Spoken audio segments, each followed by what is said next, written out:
The United States Customs Service guards all ports of entry so that no goods can be brought into our country illegally. One of our busiest ports of entry is at San Isidro near San Diego, California. As many as 30,000 cars may enter here in a 24-hour period. All 17 lanes of traffic may be full. In order to handle this large number of people, officials from all 4 U.S. government departments help with the initial inspection. Every car is not searched. However, they are trained to judge people. And while they are polite, they can be very severe when people break the law. The inspectors are from the U.S. Departments of Customs, Immigration, Public Health, and Agriculture.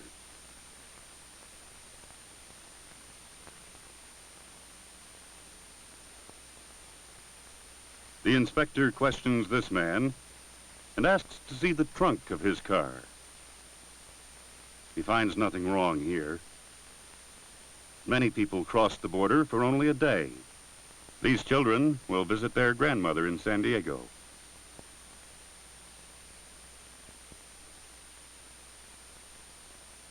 Some men come to San Diego often on business.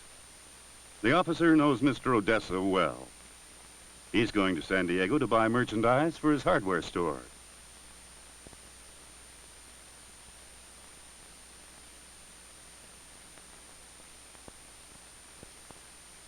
Suspicious cars are sent to an inspection area for a more thorough investigation.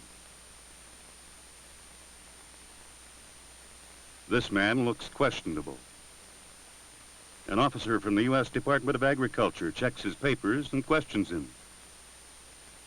The man hands over a bottle of liquor that was not declared. The law requires that the bottle be confiscated and he pay a fine.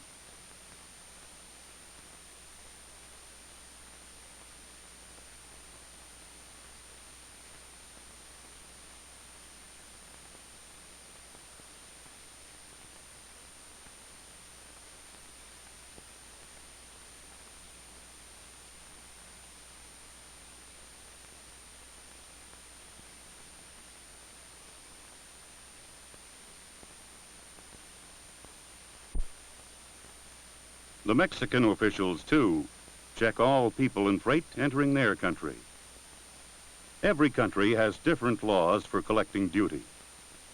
The Mexican officials work closely with the American officers in their effort to stop smuggling. They are especially anxious to stop the narcotics traffic and to arrest the dope smugglers. Tourists enjoy the picturesque life in Mexico. The shops have articles not found in the United States, such as sombreros, leather goods, silver, curious handcrafts. Whether they are going to Mexico for pleasure or business, after they cross the line, they're foreigners. And all their actions are governed by a different set of laws. People who leave this country must be sure they can prove they're Americans when they return across the line. These people have been checked by the U.S. Public Health Service and the immigration authorities and are now ready to go through customs. Since these Americans have been in Mexico only for the day, they have little baggage and the inspection is brief. The Mexican people also like to spend a day in the United States to shop in our stores.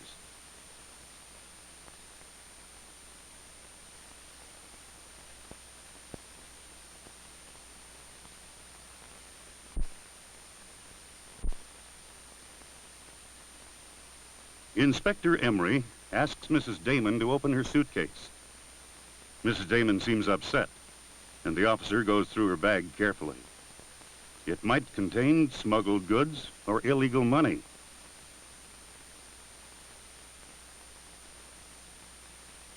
Just as he expected. He finds valuable coral beads with earrings to match.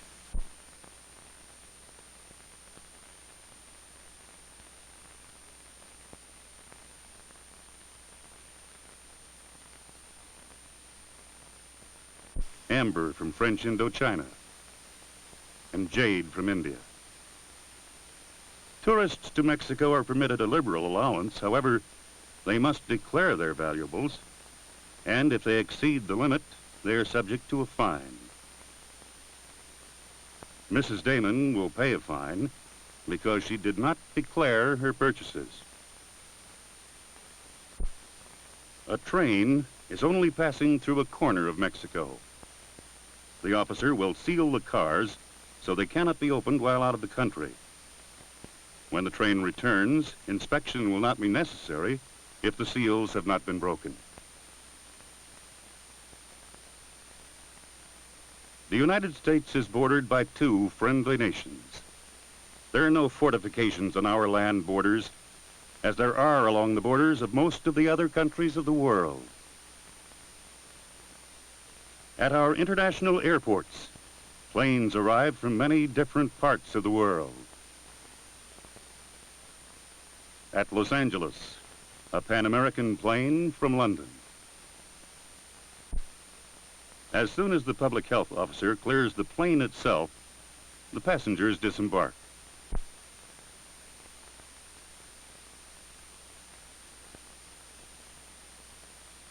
First, they must pass the inspection of the United States Health Service.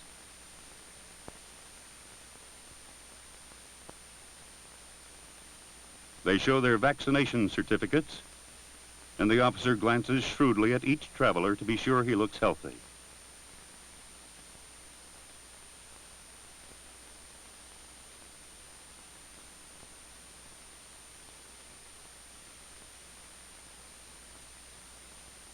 Next, the immigration inspectors check their passports to be sure they are entering legally.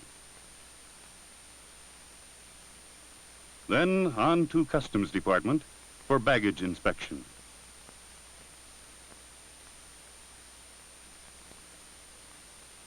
The officers and crew are first to land. They have little luggage.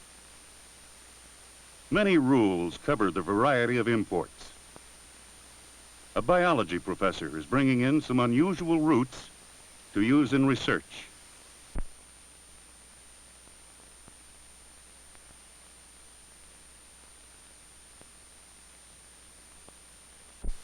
An officer from the U.S. Department of Agriculture is called in.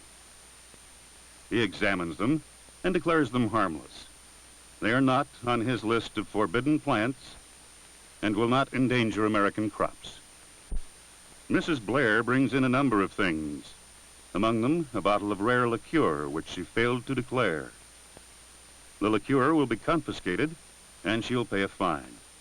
Small fines are paid here.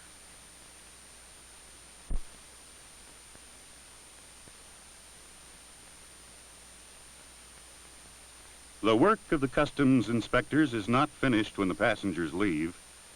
They must check their papers and make out their reports, which will be sent to Washington, D.C. and placed on file. Ships and planes bring quantities of merchandise to New York, our greatest importing city. Shops here are famous for articles from abroad. At Kennedy Airport in New York, passengers from the different airline companies are brought to the International Arrivals Building for their customs inspection.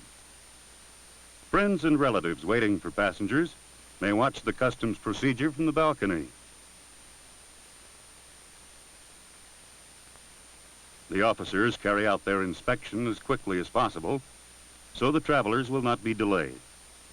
Also, the counters must be cleared for incoming planes. The inspectors are courteous but firm and can be severe when the situation demands.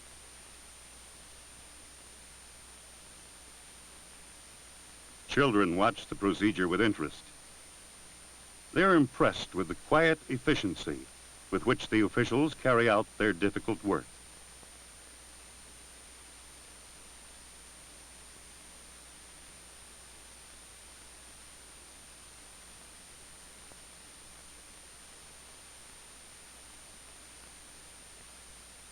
They are alert every minute to be sure no contraband goods enters this country. No smuggling. 10,000 passengers pass inspection in this airport each day.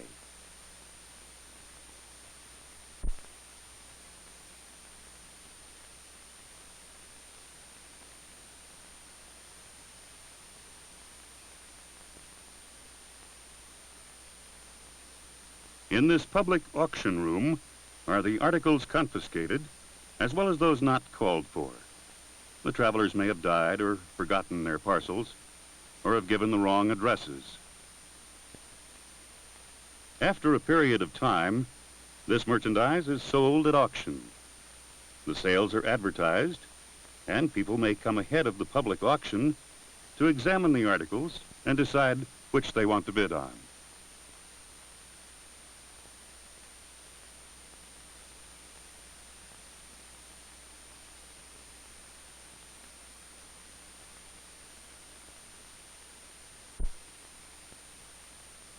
At Los Angeles Harbor, the offices of the U.S. Customs are in the Post Office and Custom House building. The Customs Service takes care of all imported merchandise until it has been fully inspected and the import duty paid. The inspection of freight is generally at the docks, but sometimes the inspectors go to the importer's place of business and make their inspection there. Here they are unloading sewing machines from Japan. The inspector examines only a certain percent of the boxes. He checks each box with the bill of lading and invoices.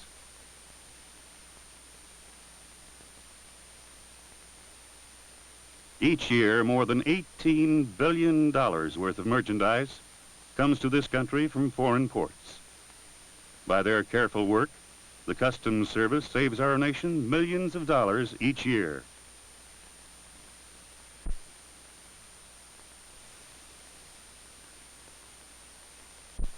It's hard to believe this crate contains 2 complete airplanes, an example of modern engineered packing. Notice when the lift pulls out how the crate has already been placed on a movable lift. Now it can easily be pushed to its dock location.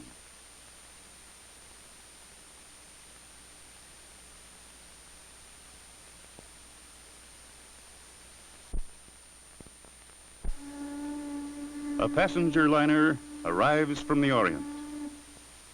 Friends are on hand to greet the travelers.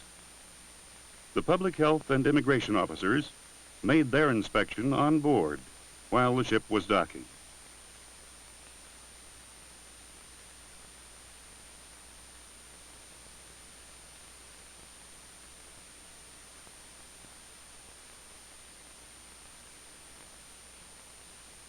After disembarking, the passengers go first to the customs inspection room. The luggage of the 300 passengers leaving the ship is assembled here.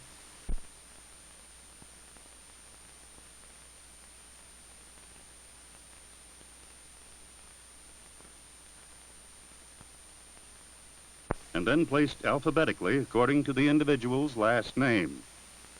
Thus, each passenger can locate his own luggage.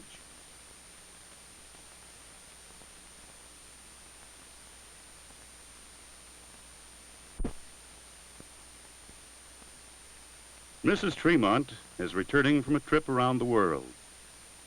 Inspector Tomic asks her if she had bought anything of value that she did not declare. She firmly denies bringing in anything expensive.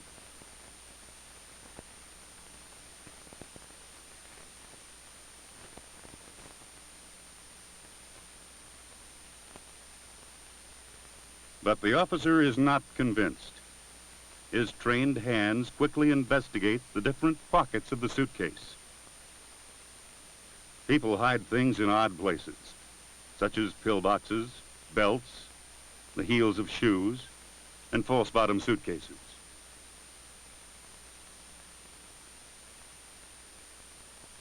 A small box has useful things. Her jewel bag contains beads and bracelets, nothing of great value.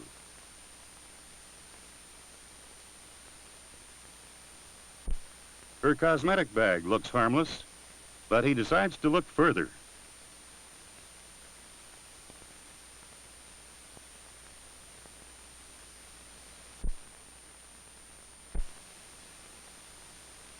He was right to look thoroughly. Valuable diamond rings in her cold cream jar. She has deliberately falsified her declaration in order to avoid paying duty. He carefully cleans each ring.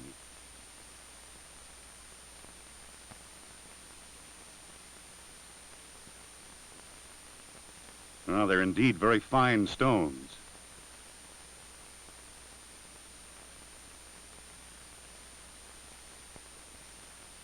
Now she will pay a fine of $1,000, and her lovely new diamonds will be confiscated.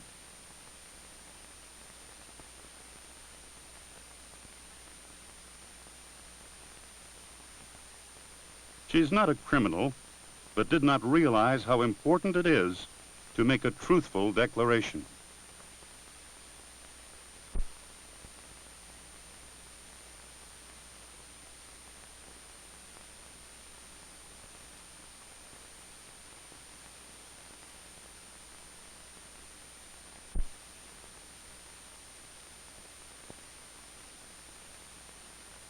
The inspectors have done a tremendous job clearing the baggage of the 300 passengers of this ship in a short time.